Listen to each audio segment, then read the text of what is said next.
I am making a delicious peach cobbler. Peaches are not quite in season just yet, but I found some beautiful peaches that smelled so aromatic, and so a client wanted them, so if they want a peach cobbler, if it's not in season, you have to make a peach cobbler. So I actually am doubling this recipe because I would like to make a small batch for my husband and I. So typically you need roughly about 4 cups of sliced peaches and with the skins peeled off. So I'm doubling it, and I actually have 16 peaches in here. But it depends, how big the pan I will give my clients, and whatever is left over I would do for my husband and I. So let's just say I may give him, let's see, 8 to 9 peaches, and I'll just take the rest, make a pan for us. So roughly about 4 cups of sliced peaches will be roughly about 2 medium-sized peaches. I calculated all of that and tested some before, and so I wrote that down before, and it's really your preference as well if you want to peel the skin. I am doing it just to be safe with the skin on. It's not super fuzzy, the skin, so I could have left it on because they're not very mushy either and juicy. Like I said, they're not in season, but I decided just to keep it. And if some of the skin doesn't come off, then I don't stress about it. I don't mind that color and that extra taste. So the skin, like I said, they're not very fuzzy, and they're actually pretty firm peach. You can tell I'm squeezing it. It's just not really giving too much. So what I have in here is a pot of water, like I said, with 16 peaches in here, and I'm gonna bring it to a boil, and I'm just gonna let it boil for about 30 to seconds to a minute, 60 seconds, just till the skin and the peaches get a little soft and I'm able to peel them off. And so I'm gonna get ice cold water so I can put them quickly after they're done in there to blanch them, quit the cooking process, and then I'll be able to peel them and then slice them. And then in the meantime, I have an oven preheated at 425, so I'm going to bake my client's peaches first and do it about in this size, a pan, a 9 by 13, not too deep. And you can butter it or I sprayed it. Well, for them, I like to, there's my oven ready. For them, I like to make it a little healthier with a butter. And so I just sprayed it really, really well. So, but it's gonna create so many juices and just be a delicious peach cobbler. And it's a simple one. It is not a complicated recipe. And again, you can kind of do your own, your own twist to any of my recipes that I make. You can add extra vanilla, no cinnamon. You can add nutmeg. You can add ginger. It's really optional to you. I have pictured brown sugar and cinnamon, but I'm thinking I might squeeze in a little bit of fresh grated nutmeg, just a little, and or maybe ginger. During this process, I'm gonna kind of think. That's kind of how I cook. Or you can do exactly what I do, or none of those spices if you don't prefer. I am going to do 2 secret ingredients. You've seen pictured vanilla sugar. I use that quite a bit in my baking. It gives it a whole different level of flavor. You can use vanilla extract. That is much safer and a lot more common and easier to find. And then I'm going to use vanilla bean paste. And that's a secret. I did not put it in my picture, but I will use vanilla bean paste. So that's what this is in here, and it's just delicious. It gives more vanilla flavor, but not too much. You don't want to put, because you don't want it to be too sweet and not taste the peaches. So we're going to try to brighten up the peach flavor and kind of go on from there. And so I will get back when all of this boils. I'm going to put it in the ice water, and then I will come back. Thank you. Okay, so my peaches are done. Just turning them off now. You can actually start seeing some of the skin peel off in the water. It's going in my ice bath. So I'm just gonna let that sit there for a few minutes, like a minute or two, and go on from there. Okay, so the peaches have been sitting in the ice water for about a minute now.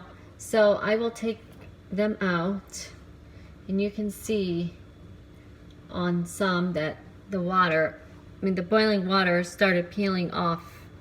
You know, the skin started peeling off naturally. So I'm just gonna take my little bowl here that I have for trash, and you can just kind of peel it. And honest, like I said, if it doesn't come off, don't stress about it. But just do the best you can, and then we'll just kind of go on from there. So I'm going to just peel these, and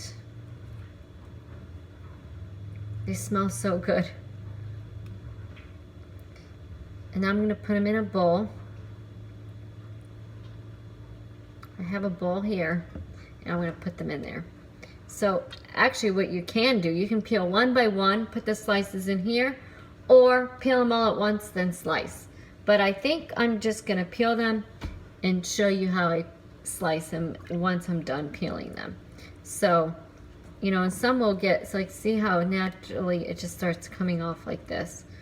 And, you know, for some stubborn pieces, you can use a little paring knife, or, you know, another knife. You don't want to dirty a knife that you will for cutting your peach. Watch, you don't cut yourself.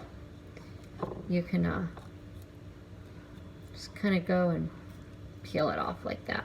So that's what I'm going to be doing, is peeling my peaches, and I will be right back with you.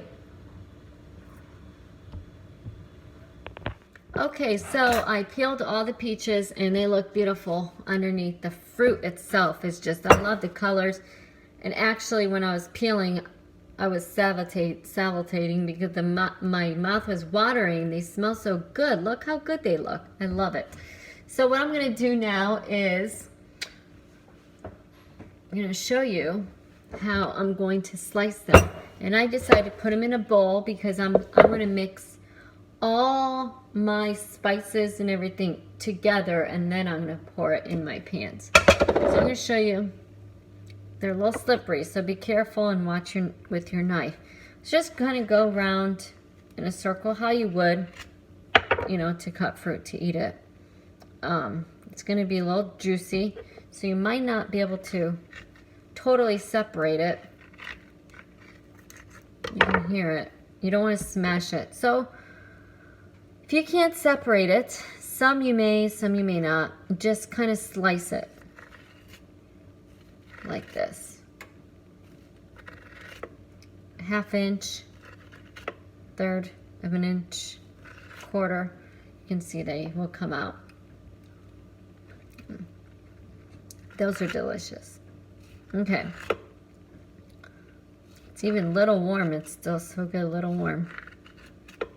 So, I'm sure everyone has their own, there's a pit that moved along there.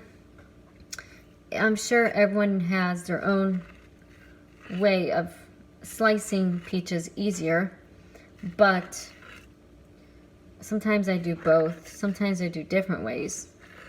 Sometimes I do different ways as I'm, you know, cutting it, so you can see my slice sizes about, you know. And then just kind of, you can kind of peel it off, and then we're just gonna, I'm gonna put in a bowl and just keep going till I'm done with all the peaches, and just go on from there, okay? And like I said, you can do this to 16 peaches like I am. You can do it to 8. You can do it to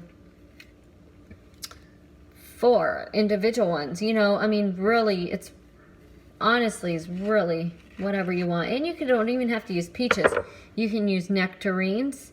You can do nectarines and peaches. Apricots, oh, delicious. You can do strawberries or mix strawberries and peaches together. It's really versatile. You know, the only thing with some fruits, you know, you may have to add a little bit more flour as a thickener, so they don't be too runny as it bakes. You know, peaches are juicy, but you don't want it to be super juicy. Like if you just did all strawberries, you know, that might be a little juicy. You may just have to increase the amount of flour. Let's see, cherries would be wonderful too.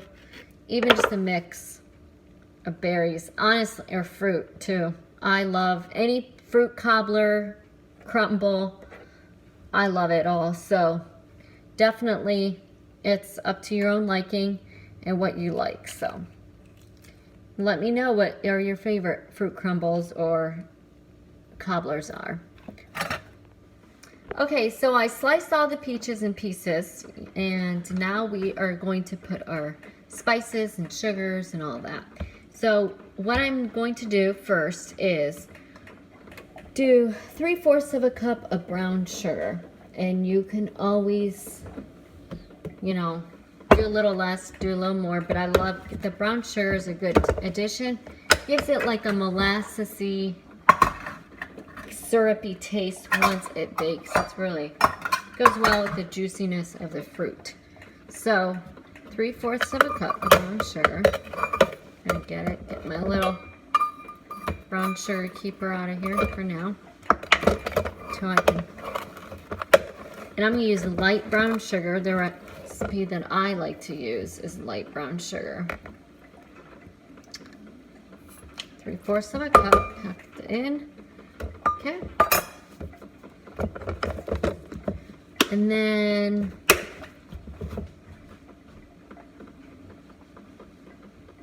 I was debating if I want to add more and then just add more cinnamon and everything, but I think I'll add another one since we're doubling the recipe. I just might as well add another 3/4 of a cup.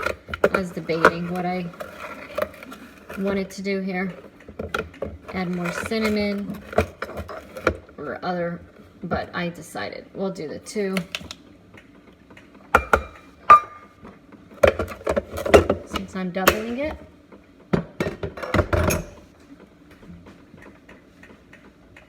Then I'm going to get this here. Okay. Then we're going to add a few teaspoons of cinnamon. And if you remember in my other video I posted before about the broccoli and cheese casserole, we'll start out with a certain amount and go on if I kind of see that I would like more. So a safe measurement for cinnamon, you don't want too much. And remember, I am going to use nutmeg as well, just a little bit, not a lot. So a safe one is always to start out with about a teaspoon. So we're gonna add about a teaspoon of cinnamon. Definitely want more. So that's 2. I might add a little more. So maybe a 1/4 of a teaspoon more. Doesn't seem like that's gonna be a lot, but it definitely makes a difference. Okay? And then next will be my nutmeg. My grater that I love, and the nutmeg, just gonna shave a little bit in there.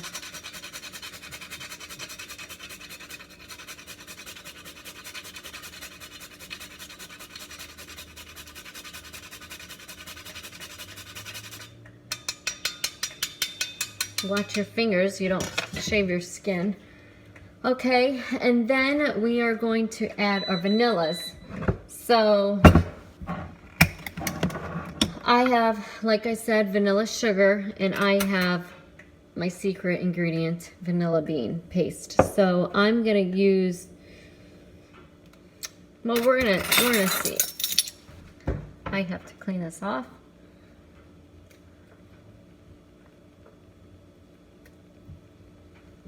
I think I'm gonna use 2 teaspoons of vanilla sugar. It doesn't have to be perfectly leveled. And then I will add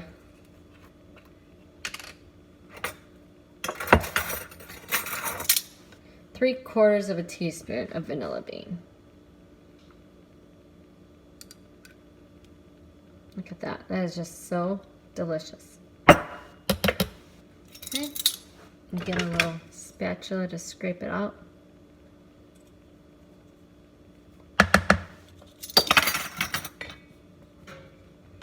All right. Always store your vanilla bean paste in the fridge after you're done using it. Now, a tablespoon of flour.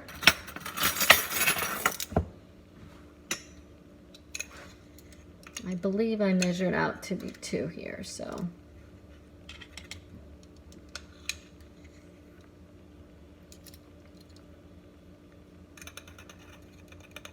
Even if it's a little more, since we boiled our peaches, they are juicy now. That's good. That was about 2 tablespoons. It might have been like a half teaspoon, a little more, but that's okay because I have juice, definitely, from the peaches. So we are carefully going to toss all of this together. It smells so good. I can actually just sit down and eat this as is.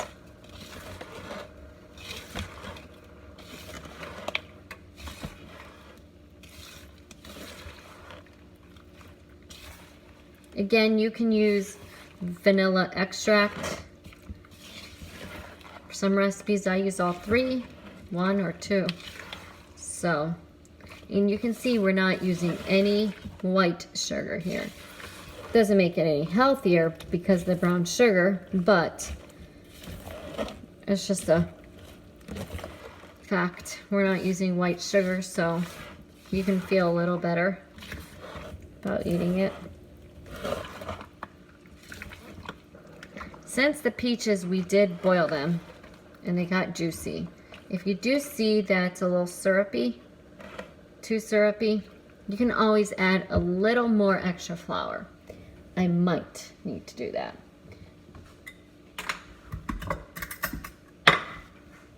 Just about a teaspoon more.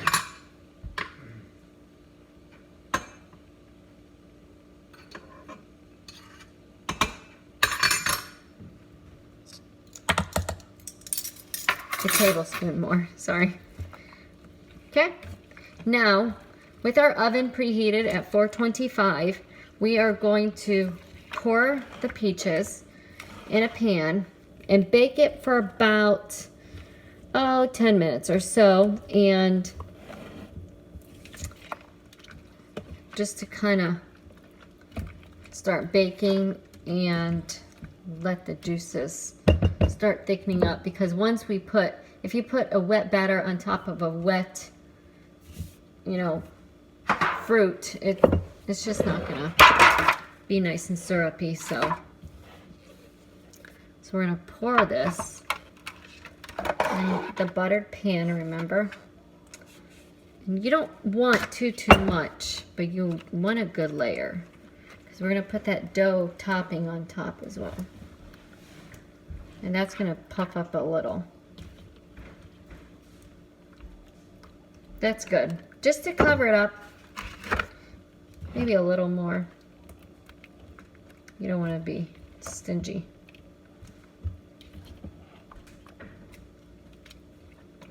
Okay. So you can see actually right here how much I put in. And then for my husband and I would just do a smaller round and just use that. So I'm going to pop this in the oven for about 10 minutes and do a small round one for my husband and I, and then we'll go on from there. Okay, so now we baked the peaches in the oven for 10 minutes, and I'm just going to show you how it looks. It's going to look like this. And it's still going to be a little runny, but it's going to keep baking in the oven. And let me tell you, it smelled amazing. It was amazing. So sweet, and you can smell those spices. in the vanilla sugar. So then now we're gonna make the topping. So since it's a cobbler, it's gonna be a little bit more of a doughy topping, not necessarily like bread or cake, but not a crumble like a cobbler. So we're gonna start out with 1 cup of flour, and then we're gonna do a teaspoon of baking powder, baking soda, brown sugar, and then you're gonna need cut 4 tablespoons of unsalted butter. But since we are doubling it, I have a whole stick, and we are cubed it, and make sure it is cold. Okay, and then now we're also gonna need 2/3 of a cup of buttermilk, but I don't use buttermilk a lot, so I don't necessarily always buy it, especially if it's just for one recipe, I don't buy it. So there's a trick, and I'm sure many of you know that if you don't have buttermilk and you need it, you can use white vinegar or lemon juice and milk. So for my milk, I have a cup, a little over a cup of milk. So a cup of milk that you're gonna use, it can be any type of milk, a dairy-free milk, regular milk, to a teaspoon of vinegar or lemon juice. But I like to just use the vinegar. And so we're gonna use a teaspoon, and we're gonna let that sit for about 5 to 10 minutes. And of course you can always, you double that time. You need more milk than just a cup. So if you would have 2 cups of milk, you know, 10 to 15, 20 minutes. So now we're gonna let that sit, and then we're just gonna keep working here. So now we're gonna take our butter over here, get things all situated, and then we're gonna take our flour. And then we are going to take a cup of flour, and since we are doubling, we need 2. And actually, I can tell you this is 2 cups of flour. I'll just show you.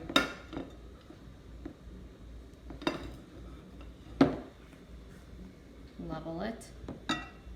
1, and this would be 2, 2.5. I did measure, so this is gonna be a little 2.5 cups.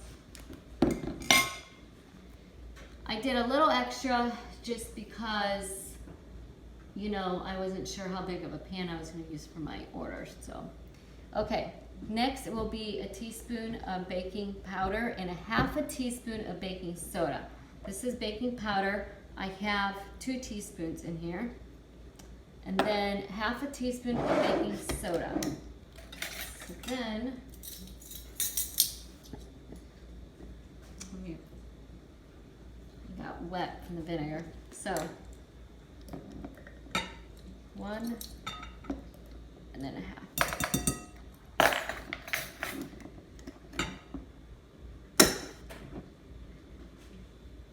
Then 3 tablespoons of brown sugar.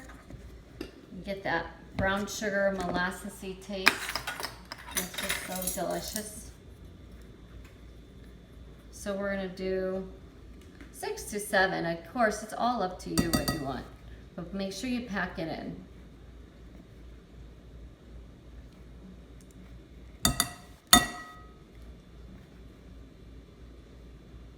That's 3. So then we're gonna need 6. I'll probably do 7 since I have a little extra flour. And the nice things with the cobblers, and even if you do a crumble, you can go off a recipe, but you can also do your own twist. So it doesn't have to be exact. Okay, so I did the brown sugar.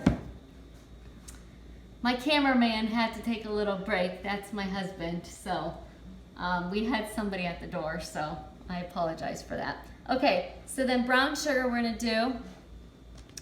We're done with the brown sugar. We can just move it over. Now we are going to cut the,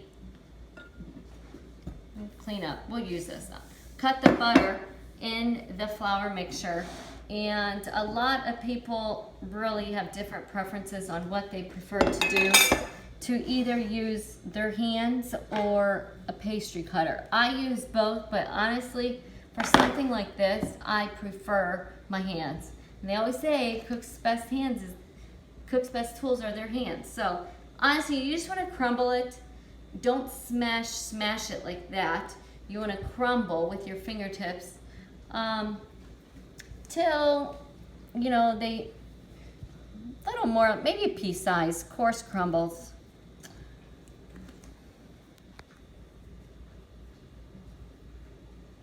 Now, I'm gonna add vanilla sugar, but in a little bit, not yet. You'll wonder why, just because I just don't want to smash the sugar in earlier. I could have done it. You could do it earlier. It doesn't really matter. It's really your preference, but I like to add the vanilla sugar in later, just before I add the buttermilk mixture. Just because then the sugar then melts as you bake it. That way you don't really smash it beforehand.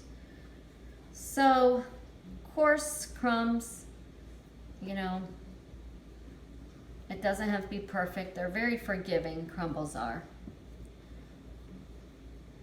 And cobblers. That's a nice thing about them. They kind of have that rustic look and feel.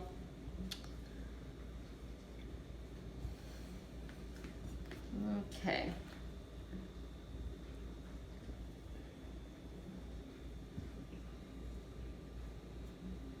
I think that's good. So you kind of want it like this.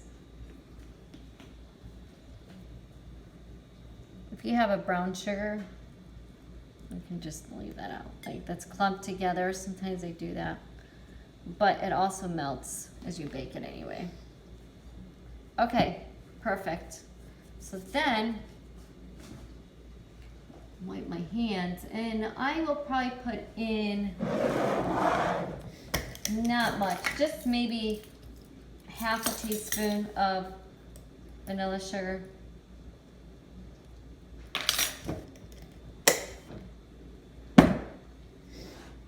And just toss it up nicely. And then, in a few more minutes, you can see the buttermilk, the milk is forming. They're starting to curdle on top a little bit, and you can start seeing it separate a little bit here. So we're gonna wait maybe another 5 more minutes on that, and then we will combine the ingredients and top our peaches and put them in the oven. And maybe my husband and I will be able to enjoy it tonight with a cup of coffee. I'll be right back. Okay, so just to recap that we made our own buttermilk with milk and a vinegar. You can use lemon juice, but I use a teaspoon of milk for a cup of milk. And so you can always double, triple, and that just double, triple the amount of the vinegar and stuff. So I just wanted to refresh that, and then you can tell that the vinegar has made the milk curdle on top, and that is how you like it to be, like vinegar. Vinegar touching the milk, it forms into buttermilk. So we're now gonna pour it in here. And you're gonna think that this is pretty milky, but it definitely formed into buttermilk. And you could, of course, add it slowly, but I do know this is the amount that I need, it's the whole thing. And you can see how liquidy you would like it to be. So we're just gonna mix it just till it's all incorporated. And then that's really it. Now, the fun part is topping our cobbler with this, our peaches. So now we're going to take our peaches. We'll take the one for my clients first. Look how good these look. I just can eat it by a spoonful. So we're just gonna drop them by a spoonful. So I have a large serving spoon here, and you're just gonna drop it. You can make them as big, as small as you like. They will spread out a little as they bake, so. But we do want to make sure we fill in the gaps pretty well, but you don't want to be stingy. Because the topping is just as good as the bottom. So you kind of just random.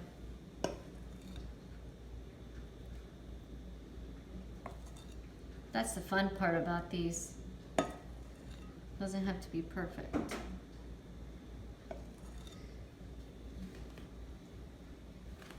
And then we'll just do a little more.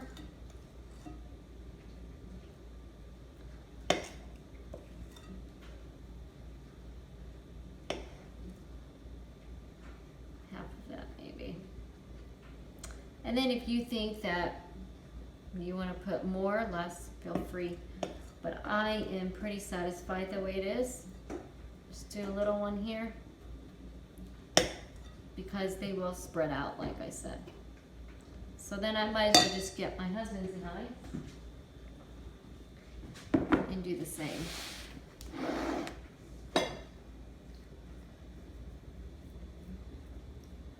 Sure you use everything. I was always taught by my mother never to waste. So, try and tell myself that.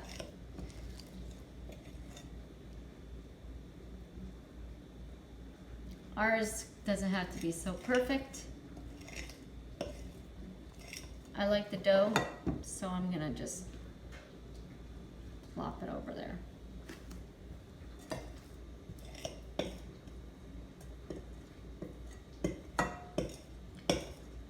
And then this is gonna go in your preheated oven, or you can keep it on.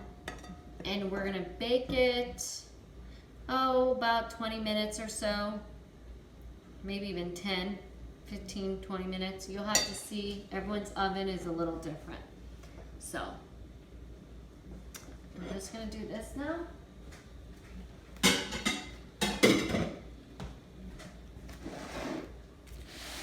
We're gonna top it now with sugars. And then, let me get my, trying to see if I wanna add cinnamon here. No, forget it. Okay, I was gonna decide if I wanted cinnamon, so that's the fun thing. You just add whatever you like. So,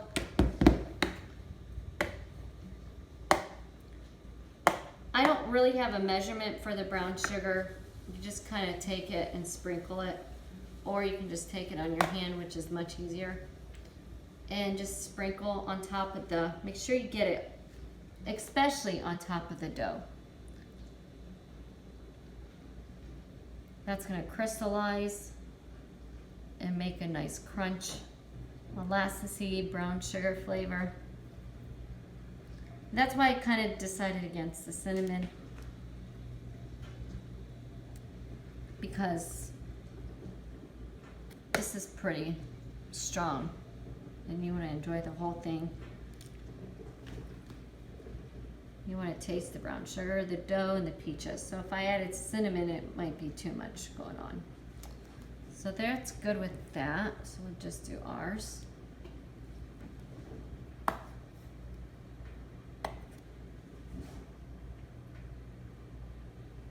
And if it goes on the peaches, of course, totally fine. It's even better. That's good.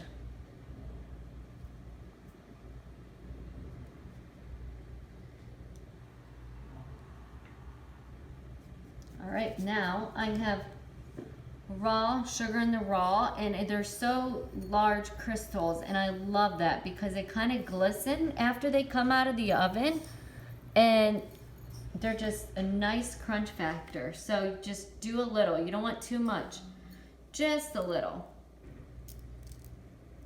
because then you know you don't want it to be overly sweet, but it gives a nice crunch, glisten texture, and even a little still goes together with that brown sugar molassesy flavor. So I think we're good. And then we're just gonna pop this in the oven, at that preheated oven, 425, for about 10 to 20 minutes. Just depends on your oven, and till it is bubbly, the dough bubbles up, and it just looks beautiful, a golden tan brown. And I will meet you back. Okay, so the cobbler came out of the oven and it looks gorgeous and it smells so good. Actually, my whole kitchen smells like it. So here is for the order. You can see the juices of the peaches here in a nice crust, and you can actually see that sugar in the raw, you know, you can see that. It looks beautiful. And then this is ours with a cup of coffee. I'm gonna enjoy it. So you just let it cool a little. You can make it with whipped cream. I do plan on making it with whipped cream, but tomorrow morning I plan on making the whipped cream for the order and drop it off with that and get feedback from her. And there you have it. Enjoy your cobbler and let me know how you like this recipe. Any questions, any suggestions, any thoughts, please comment below. And please subscribe to Tita's Kitchen on YouTube and share with your friends and family. Enjoy, and this is a perfect summer dessert, especially when the peaches are in season. Thank you, and thank you for watching.